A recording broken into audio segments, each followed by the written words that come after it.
Hi, I'm Elizabeth. My coaching business is called Living Vibrantly, and in this video I'm going to tell you how I fit my coaching business in while working full-time. And I do work full-time. It's essentially an 8 to 4 job, and so I work my business in the evenings and the weekends, and it's completely possible to do it.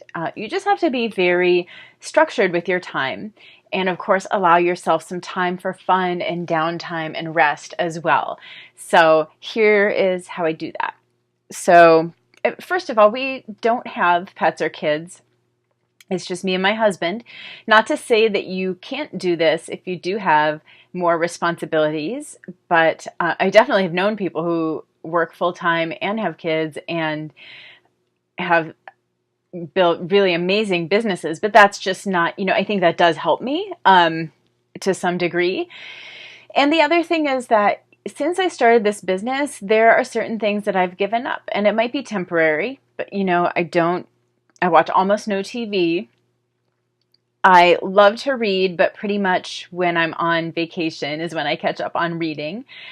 Right now my reading is personal development, which is personal growth reading to help me become a better coach and a better leader. And I love that. I find it very interesting, but it's not as relaxing as reading a novel. And I just don't have time to spend like an hour, hour and a half reading a novel on a weeknight like I would prefer to. So those are some sacrifices that I make.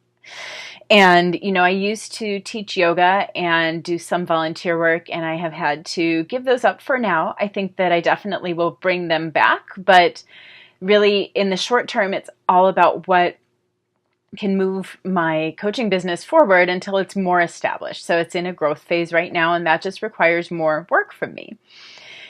And then, as my business has been growing, I plow a lot of it back in, a lot of what I earn, I plow back in to help it grow more. So some of the things I've done, I've hired some help, and it was initially just 1 hour a week. Then it went up to 3 hours a week, and it's expanded from there. So I essentially pay people to do some of the work that, I don't have time to do, but that needs to be done or that will help my business grow. And then, so there are people that I pay, on a weekly basis, and then sometimes for special projects, and then also paying for services that help automate things. So,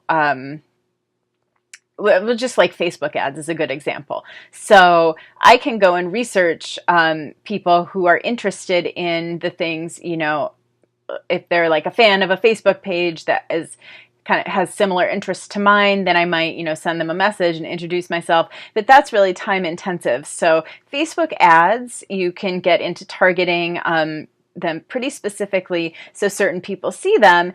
And those people then, come and end up liking my business page. And then once they've liked my page, they get a welcome message from me. And so that's what I mean in terms of automation. It's not like a robot contacting people, but there are, advertising and things that you can pay for that help you reach more people, spending less of your time. So it's a trade-off, time or money. And I'm spending a little bit of my profits from my business to reinvest to, again, help me reach more people and help it grow. So then how do I divide up the time that I actually am spending on the business? So when I get home from work, there's really not a lot of time, like I open the mail and get into my workout clothes, but like there's just, and my husband gets home a lot later than I do, so it's not like we would really, that's not our time to talk to each other anyway. But really pretty quickly, I get my workout clothes on, I go and I do my workout, and that's a non-negotiable every day. And it's fun, it's something I look forward to, and it's, a really important part of this business is actually showing people that you use these products and programs. So that's like one of my first priorities every day, and keeping me healthy too, is another reason. So I have energy for this business. And then usually after my workout, I'll check in my challenge groups and see how everyone's doing, and read and respond to comments and write the posts for the next day. So I put some of them up in the evening, some of them up in the morning, but I'm always, I'm writing them in the evening so I have them ready to go when I wake up the next morning and I don't have to spend time researching and writing. And then the activities that I do every day besides that, it's like if you miss a day, then it's so easy to just keep missing day after day. And before you know it, you haven't done these for a month. So I try to do something on this every day, adding to my network. In other words, helping or finding ways for my programs to get in front of more sets of eyeballs, right? Because it's not about forcing people into something they don't need. It's about reaching more people who do need it and can use it and are interested and who are a good fit and who I click with. So adding to my network, checking in with existing clients and letting people know about upcoming programs that I think they might be interested in, or, people I've worked with in the past, and, finding out what they're working on now, kind of what they might need my help with. So I guess it's relationship building, but it's like talking to your friends, and it's a vital business activity. So that's pretty cool. And then the coaching opportunity as well. So I every month run a mentorship program, new coach training, and essentially help people get into this opportunity and build their own coaching businesses, because it's just a blast. It's a ton of fun, and I want more people to benefit from this. So that's a part of my business. Try to make it a part every day as well. And then, I just want to say, though, I do take some evenings off, when we have something going on that we want to go to. I mean, that's it. Family and friends are a priority. So it's not like I'm doing this every single day. There's usually at least one evening every week that I do something different. So if I'm home, I'm working on this, but it's not like I still do have a social life. But there are things I've given up. I don't go out every night. It's that happy medium where, like, I say no a lot of the time to, getting a drink after work with people. And that's just, what I want. That's how I want to spend my time right now.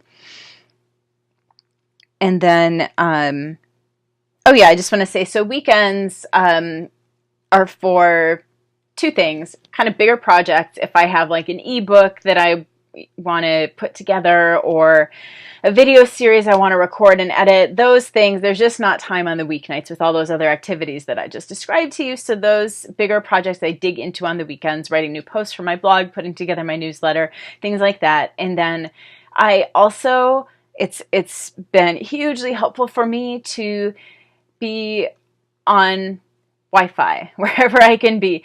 So if we're in the car, I am tethering to my husband's phone. And if I'm if I'm on an airplane, I have the in-flight Wi-Fi. And those travel times when, by the way, my husband will drive. So I'm the passenger. If I'm on the internet, but to use that travel time to be productive has really then given me back some time, because we're always going on a trip when that's happening. So, or, driving somewhere. So then when we get to our destination, I can really relax, just having knocked out a bunch of the stuff I need to do. So those are my tips and my secrets for how I fit the coaching business into my life. It's a little bit, filling in all the gaps of all the spare time I have, but at the same time, I'm a health coach, so self-care is really, really important, and I do prioritize that in my own life. I don't pull all-nighters for this business, not even close. I make sure that I'm getting at least 7 and preferably 8 hours of sleep every night. So, and I do fit it in, and I would say my business is growing well. So, so it is possible, to work full-time and grow this business, and just wanted you to know that. And let me know if you have any questions about anything I've said.